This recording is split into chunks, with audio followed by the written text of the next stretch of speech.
Hello everyone, welcome back to Entrance Investigation.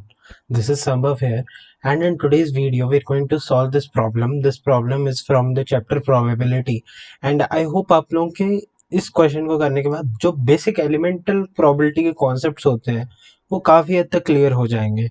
So this is a multi-correct type question, and this question can be asked in JEE Advanced examination. I would recommend the students to take a pen and paper and try to solve it on your own first. Pause the video and try to solve it initially. This is because this is a very simple problem from probability, I must say. If anybody is aware of the concepts of probability, he might be able to do this very easily because this is actually an easy problem.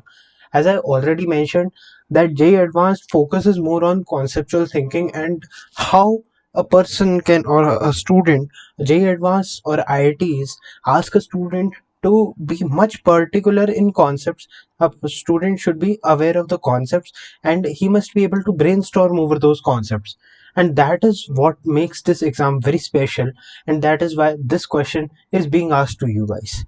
Okay, so this is not a previous year problem, but yes, many problems have been asked pertaining to these kind of problems. So I hope that you guys will appreciate this and you will try to solve this problem. Okay, so first of all, let us I would ask you to solve this problem. I hope you have solved it after you have paused the video, but yes, I'll straightforward move to the solution. Okay, see, I'll just handle over the concepts and you will be able to appreciate these things. Okay, let me start.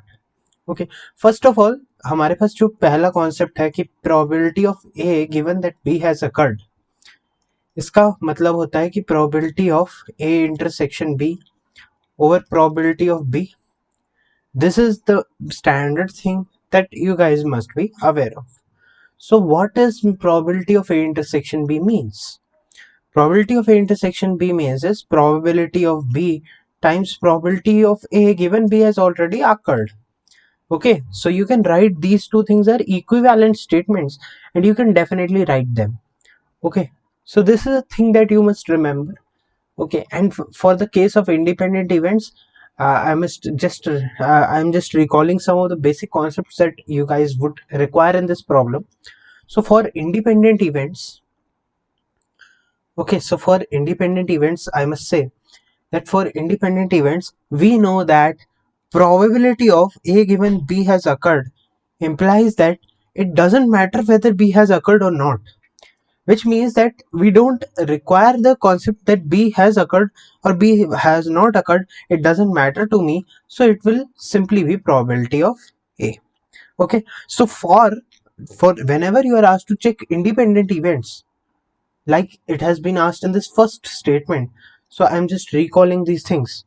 So for independent events, you need to check probability of A intersection B. This must be equal to probability of A times of probability of B. Okay, so this is one thing that you guys can remember, or you can just simply justify it using this very logical expressions that you can obviously do anytime. Okay, one thing is sorted. Next, let us move. What is exhaustiveness? So let us see what is exhaustiveness. So E1 and E2 are exhaustive. It must imply that probability of E1 union E2 is 1. That means that exhaustiveness, what does exhaustiveness means? Exhaustiveness means कि हमारे पास जैसे कोई भी दो events हुए, ठीक है, तो जो भी इससे आउटकम आए, ठीक है, वो हमेशा सैंपल स्पेस हो. मतलब बेसिकली क्या होता है ना कि हमारे पास लेट्स से हम अगर यूनिवर्सल सेट में बात करते हैं, I am just using the set notion so that you guys get familiar with these things. Okay, मान लो कि आपके पास एक पार्ट है ए, एक पार्ट है बी. आपको पता है कि ए यूनियन भी हमारा सैंपल स्पेस, ए यूनियन भी हमारा क्या बनता है, यूनिवर्सल सेट.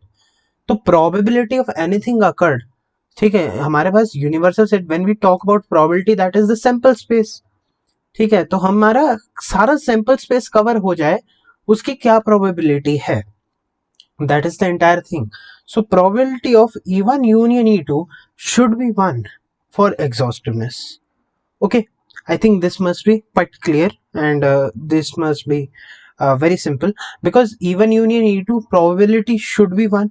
ऑफ कोर्स मतलब तभी हमारा इवन, देखो प्रोबेबिलिटी क्या होता है, number of outcomes that are desired upon total possible outcomes. So total possible outcomes are the elements of sample space itself, and any outcome that you put, if you collect all the possible outcomes, that is even union e2 itself, then it should be one.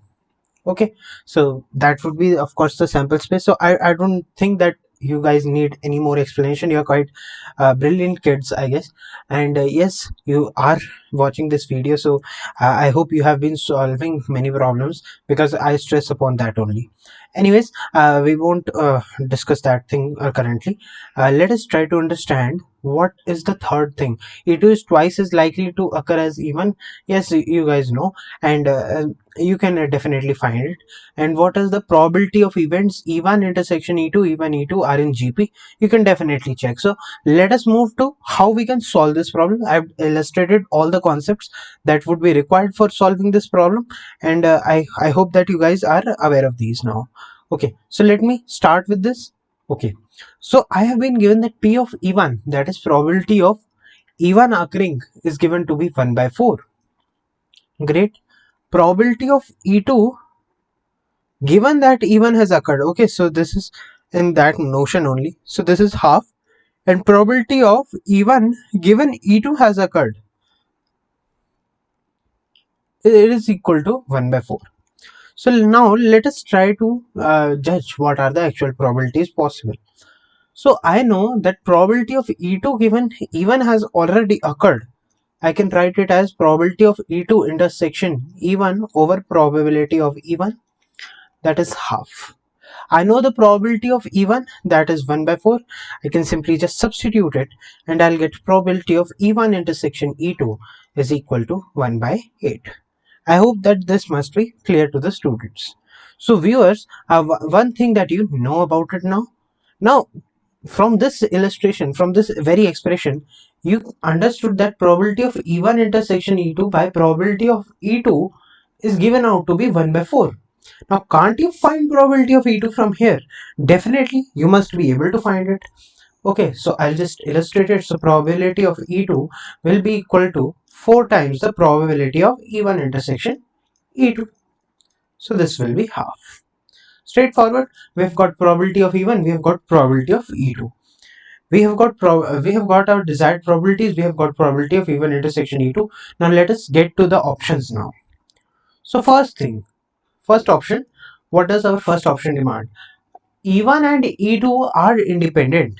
So for checking independence, as I already mentioned, for checking independence, you can directly check that probability of E1 intersection E2 should be equal to probability of E1 times probability of E2. Okay, this must be checked out. So yes, I think it is, yes. So this is 1 by 8, and this is 1 by 2, 1 by 4 times of 1 by 2. So yes, it is 1 by 8, so it is satisfying. Hence the events are independent. What about exhaustiveness? So I have to check for E1 union E2. So probability of E1 union E2, let me just calculate it. So this probability of E1 plus probability of E2 minus probability of E1 intersection E2. I think this must be clear to the viewers that how, from where does it come? It comes from n of A union B. Now you can just simplify it and you can divide it by sample space elements, because every time the sample space will still remain the same. Okay, so this is the thing that we have right now. So can we calculate it? So we can just calculate it directly. So it is 1 by 4 plus 1 by 2 minus 1 by 8. So this is 8, this is 2 plus 4 minus 1. So this is 6 minus 1. That is 5 by 8, which is not equal to 1. So since 5 by 8 is not equal to 1, so they are not exhaustive events. So our B option doesn't match. So currently we have A option correct. Now let us think about C option. E2 is twice as likely to occur as E1. So probability of E2 is actually twice the probability of E1. I think it is quite clear from this that probability of E2 is half and probability of E1 is 1 by 4. So this must not be a problem. And yes, C is a correct answer. And what about the last one? Probabilities of events E1 intersection E2, E1 and E2 are in GP. So you can check about that as well. So for A, B, C and GP, B square should be equal to AC. Now you have to be very clear about the sequence.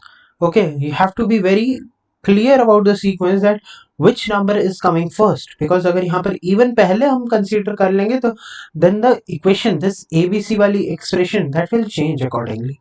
But I guess यहाँ पर हमारे पास ये ऐसे आएगा, probability of E2 is equal to probability of E1 square. Now let us check it. So probability of E1 square is equal to probability of E1 intersection E2 times probability of E2. That is what we have to check. So we have probability of E1 intersection E2, that is equal to 1 by 8. And this is probability of E2. What is probability of E2? We calculated that is equal to half. So it is equal to 1 by 16. Yes, it is equal to 1 by 4 square. So 1 by 16 matches. Hence, what do we get? We get that these probabilities are in GP, or these probabilities are in geometric progression. So D option also matches. Okay, so this was the way we should have solved this problem. I hope that this is quite clear, and this was a very easy problem. If you think from a perspective, if you don't know probability, then definitely you will find this problem a difficult one. But yes, it is actually a very simple problem, and even I hope my illustration of the concepts would have made it even more simpler for you guys. Okay, so thank you everyone for watching this video. Do make sure to hit the like button if you like this video. Subscribe to Entrance Investigation and press the bell icon for the latest updates. So that is all from my side. Have a great time everyone. Keep watching, keep studying. Thank you and bye.